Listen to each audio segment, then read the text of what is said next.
I'm in the greater Poonch area in an army post at an altitude of more than 10,000 feet.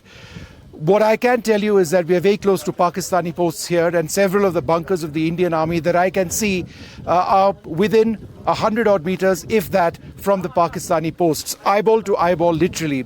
Now, I can't show you the Indian Army posts, and I can't in this case show you the Pakistani Army posts which lie right next to them, because that would expose the location of our posts.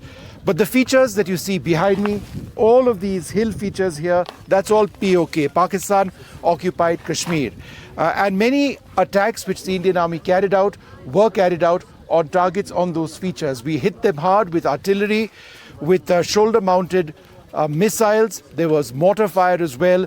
Drones were used by both sides, and several specific targets were taken out. The goal over here is to prevent terrorists from coming in. These were terrorist launch pads, among other targets which were taken out. The firing during Op Sindoor, which remember is not over, was extremely intense. And posts like this of the Indian Army where I'm at came under intense fire, but they retaliated very heavily indeed. Senior officers over here tell us that they remain on a very high state of alert, that if there is any provocation from Pakistan, for example, a ceasefire violation, which we've seen even after Pakistan wanted the ceasefire, then the Indian Army will retaliate, and retaliate very hard.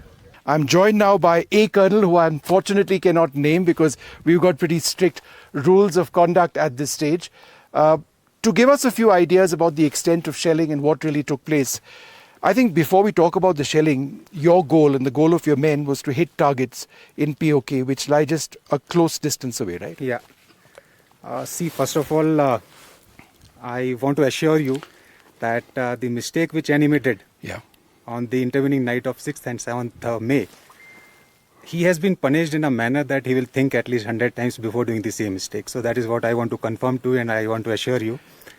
And now coming on to the execution part of Op Sindoor. Yeah. I would say that we are a professional army, and as a professional army, we are on training. We are carrying out training 24/7 and full year. So it is an ongoing procedure, ongoing activity. So, and we train 24/7 for the full year, keeping in mind that as and when we are given the task of executing a mission like Op Sindoor, so we should be able to execute it in the correct manner, the way it is supposed to be, and the way it is being asked for from our higher headquarters. Yeah. So exactly on the same way, on the intervening night of 6th and 7th May, we just had 2 mortar bombs fired by the enemy onto this exact location where you are standing. And I assure you that within 3 minutes of we receiving the fire from the enemy, with pre-coordinated fire plan, pre-planned fire assault plan, we destroyed enemy's 13 posts. 13 posts? 13 posts in terms of bunkers, you can say. Yeah. And I want to confirm to you once again the same thing, that the timing was just 3 minutes. And the training was of such high standard that every Jawan knew that on the word given by the commander and the our higher headquarter, which weapon he has to fire, and for how much duration he has to fire, which post he has to fire. So that was the result, that we could inflict the maximum casualty onto the enemy.